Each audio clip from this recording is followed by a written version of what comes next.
Imagine waking up in a world where cruelty isn't hidden in shadows. It's engineered, perfected, and displayed as public spectacle.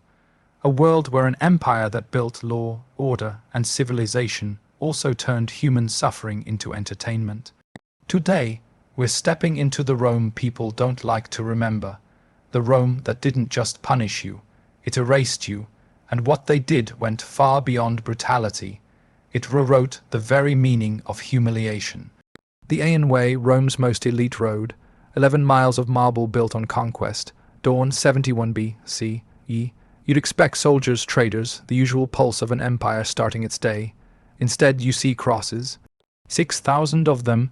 The smell hits before the sight.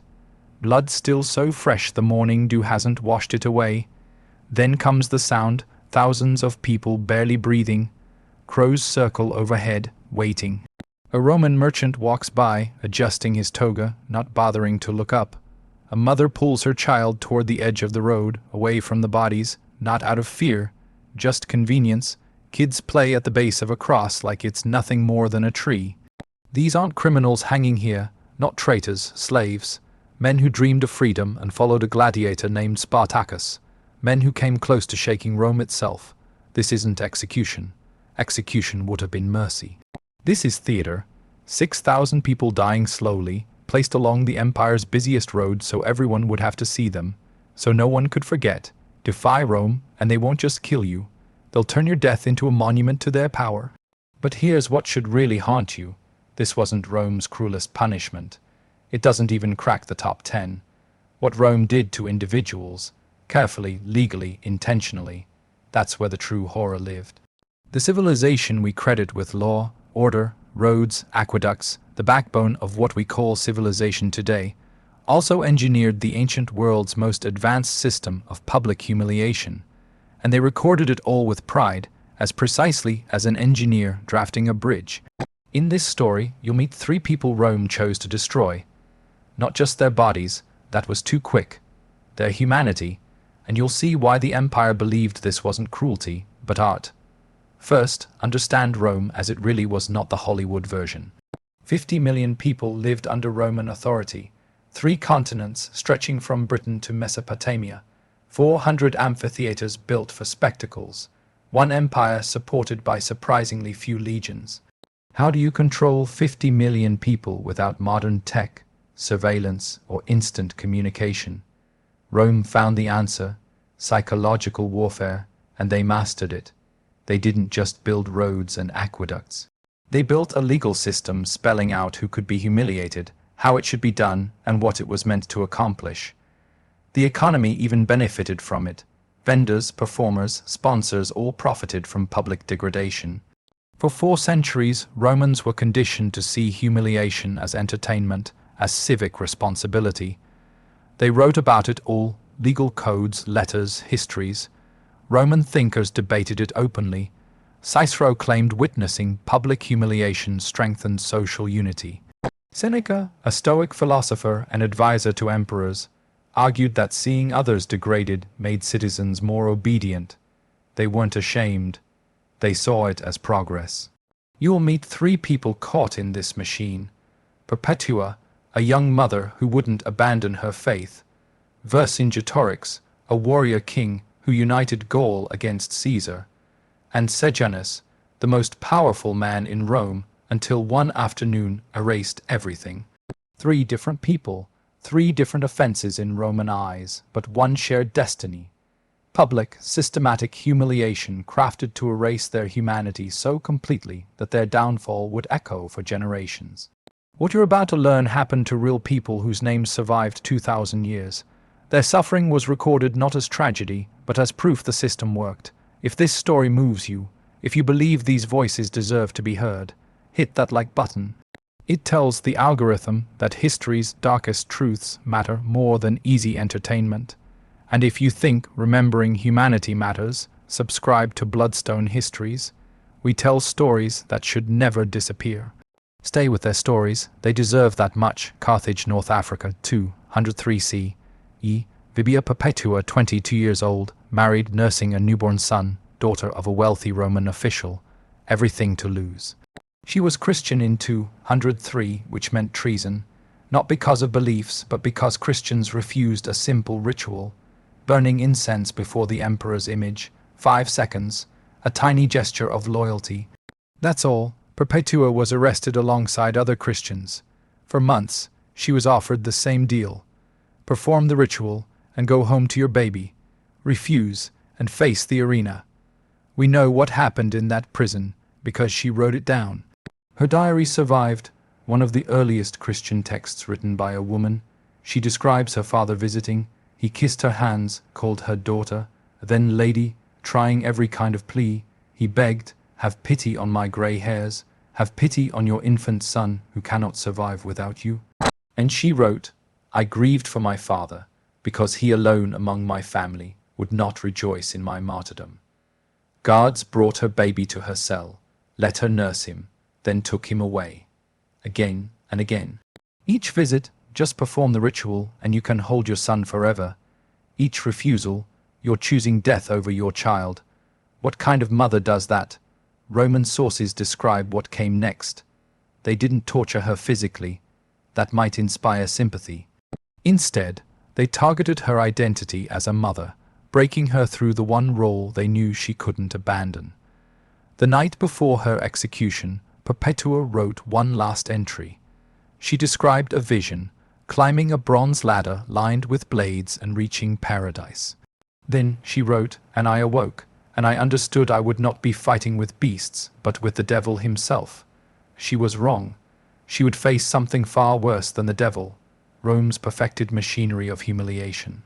Gaul, modern France, 52 B.C.E. Vercingetorix, his name meaning great king of warriors at age 30, chief of the Arverni, the man who accomplished the impossible, uniting dozens of Gallic tribes against Rome. For the first time in decades, Rome faced a unified enemy in Gaul. Vercingetorix wasn't just brave, he was brilliant. Guerrilla tactics, scorched earth, using Roman methods against Julius Caesar himself. He nearly won at the Battle of Gergovia. He delivered one of Caesar's worst defeats. For a moment, Gallic independence seemed within reach. Then came Alesia. Caesar surrounded Vercingetorix's forces. Vercingetorix surrounded Caesar. 2 rings of fortifications. Winner takes all. When starvation set in, Vercingetorix made a stunning choice. He rode out alone in full ceremonial armor and surrendered himself to Caesar to save his people. Caesar's own account describes it. The leader of the Gauls, wearing his finest armor and mounted on a richly decorated horse, rode through the Roman camp and circled the platform where Caesar sat. Then he removed his armor, sat at Caesar's feet, and stayed motionless until guards took him away. Caesar had promised Vercingetorix's warriors mercy if their king surrendered. The warriors were released. Vercingetorix was not.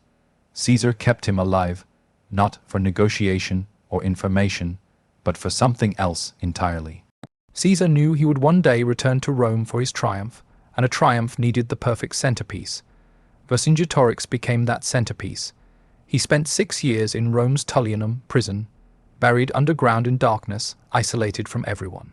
Why did Caesar wait so long to display him? The answer lies in Roman strategy.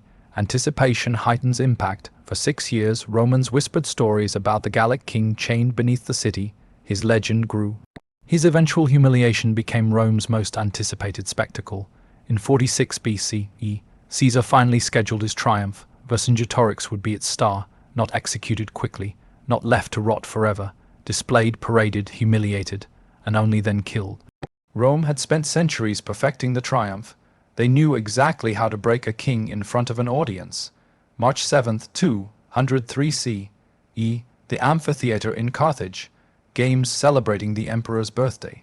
Perpetua and Felicity, her fellow martyr, a slave, are brought into the arena dressed as priestesses of Ceres, a pagan goddess they refused to worship. The humiliation is immediate, forced to wear symbols of a religion they'd been imprisoned for rejecting. Even the crowd protests. A crowd used to bloodshed finds this too much. A Roman historian wrote that the mob shouted against the cruelty, and the women were brought back out in simple tunics. Even die, Hard spectators saw the robes as excessive. A wild cow is released into the arena, not a lion. That would be too swift, too honorable. A cow, a female animal for female victims. The symbolism is intentional. The cow charges Perpetua, throws her into the air. She hits the ground hard. The source describes what she does next. She gets up and, seeing Felicity lying crushed, walks to her and lifts her to her feet.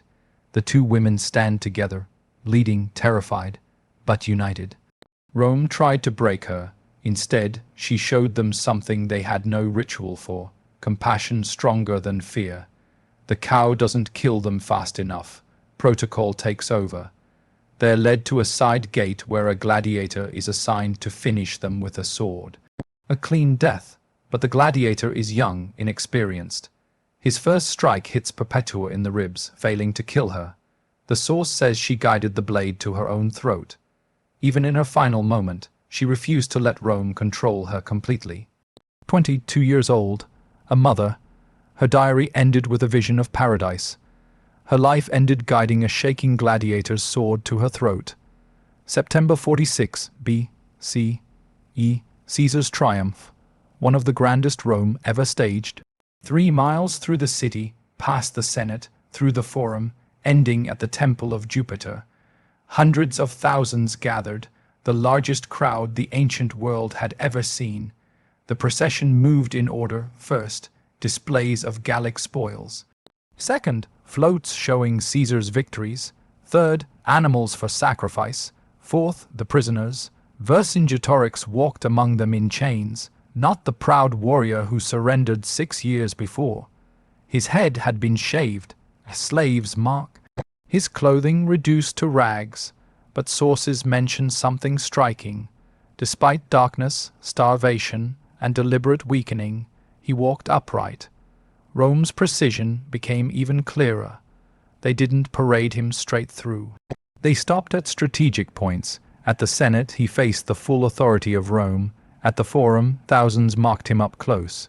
Before Caesar's platform, he stood silently while Caesar delivered a speech about him within earshot. This man united Gaul against Rome. This man nearly defeated our legions. And now he stands here broken, because no one can resist Rome's destiny. Vercingetorix had to listen as his defeat was recited publicly. Hear his people's struggle labeled rebellion. Watch his story rewritten in front of him. When the procession reached its end, most prisoners returned to their cells, but not the main captive. He was taken to the Tullianum, the same underground chamber where he had spent 6 years. Down the stone steps into the darkness, the Tullianum wasn't for holding prisoners. It was for killing them, strangulation, slow, deliberate, as crowds above celebrated at the Temple of Jupiter. Protocol required the triumph's main captive to die during the victory feast. So while Caesar toasted his conquest, Vercingetorix died in the dark. His death timed to match the evening entertainment. No burial, no marker, no record of what happened to his body. The king who united Gaul died as a prop. Displayed, used, then discarded. When stories like these fade into forgotten archives, history itself becomes the next casualty. These were not nameless victims, they were real people, subscribed to keep their memory alive, because what Rome did to them should never be allowed to vanish. Perpetua's diary became one of Christianity's earliest and most powerful texts. Augustine of Hippo quoted her, medieval artists painted her, but one detail is almost always overlooked: her infant son. Roman records don't say what happened to him. A newborn whose mother chose faith over her life with him. Did he survive? Was he raised knowing his mother chose martyrdom? Did he grow up Christian, moved by her sacrifice? Or did he resent her for leaving him? We don't know, and that silence is its own kind of grief. Yet Perpetua's death didn't slow Christianity. It accelerated it. Within a century, Christianity became Rome's state religion. The very arena where she died became a church. The empire that executed her eventually embraced her faith. Rome's machinery of humiliation accidentally created martyrs, and martyrs are far more dangerous than rebels. Vercingetorix disappeared from Roman records after his execution. His name unspoken, no monuments, no legacy. That was Rome's goal: total erasure. For 18 centuries he lingered as a footnote, a defeated enemy, a warning. Then in the 1800s, when France was occupied by foreign powers, historians rediscovered his story. Suddenly he wasn't a rebel, he was a symbol, someone who unified France against invaders. Napoleon Roman III built a massive statue of Vercingetorix at Alesia, where he surrendered. Its inscription reads, "Gaul, united and inspired by a common spirit, can defy the universe." Rome tried to erase him. Instead, they created a legend that outlived their empire.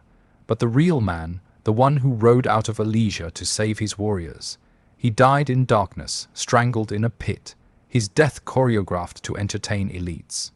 No amount of later glory changes that. These were not isolated events. This was a policy repeated thousands of times across 6 centuries. An estimated 50,000 people were subjected to systematic public humiliation. Millions of witnesses were conditioned to see degradation as entertainment. The infrastructure for it lasted longer than the empire itself. The theaters still stand today. How do you reconcile Rome's gift, law, architecture, engineering, literature, with what they did to human dignity? You don't. You hold both truths at once. Rome was brilliant and brutal.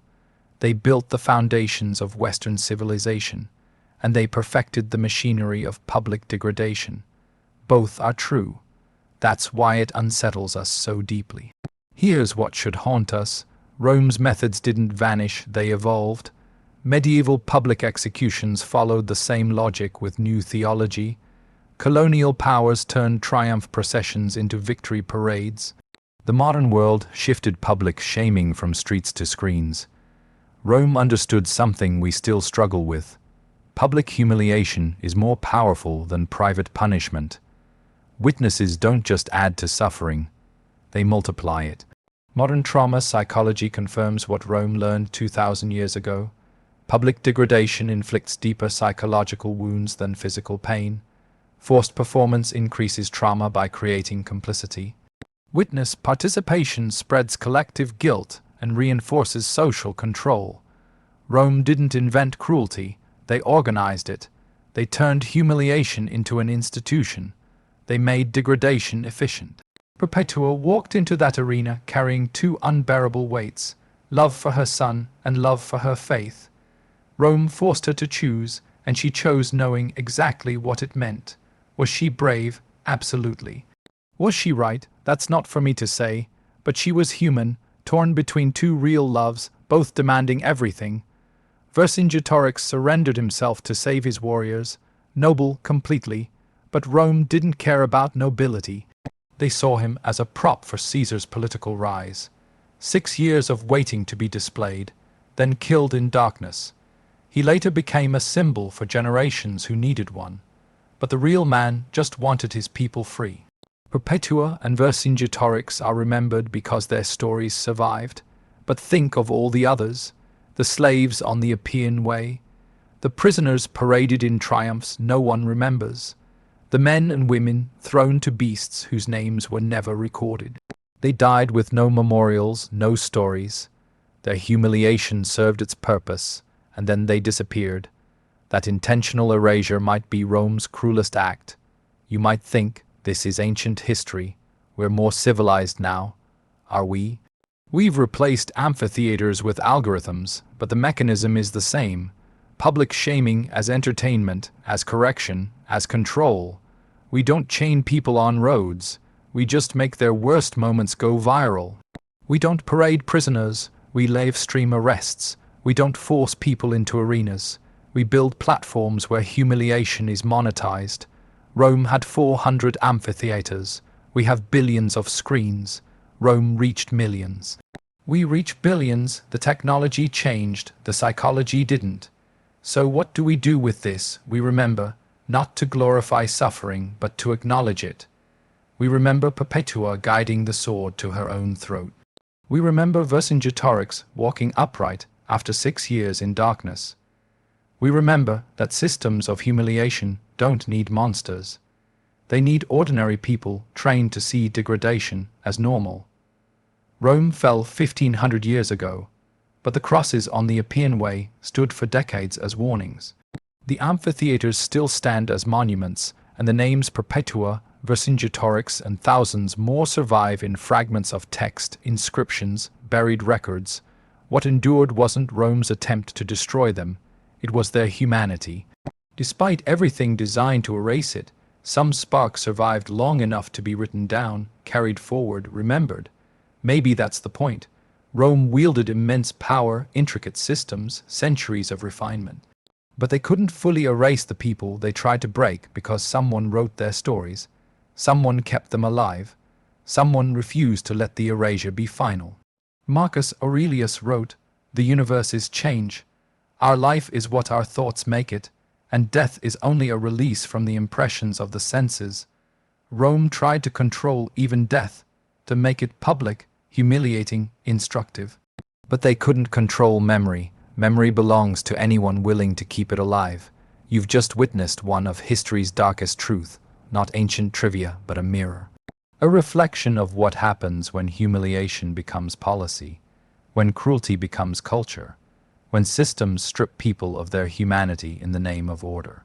If you believe memory is worth preserving, if you believe these names deserve to echo for one more moment, subscribe to Bloodstone Histories. We tell the stories that shouldn't fade, especially the ones that make us uncomfortable. Perpetua, age 22, mother; Vercingetorix, age 30, king; and 6,000 slaves whose names we will never know. By remembering them, you've done what centuries of empire could not. You gave them back their humanity, if only for these few minutes.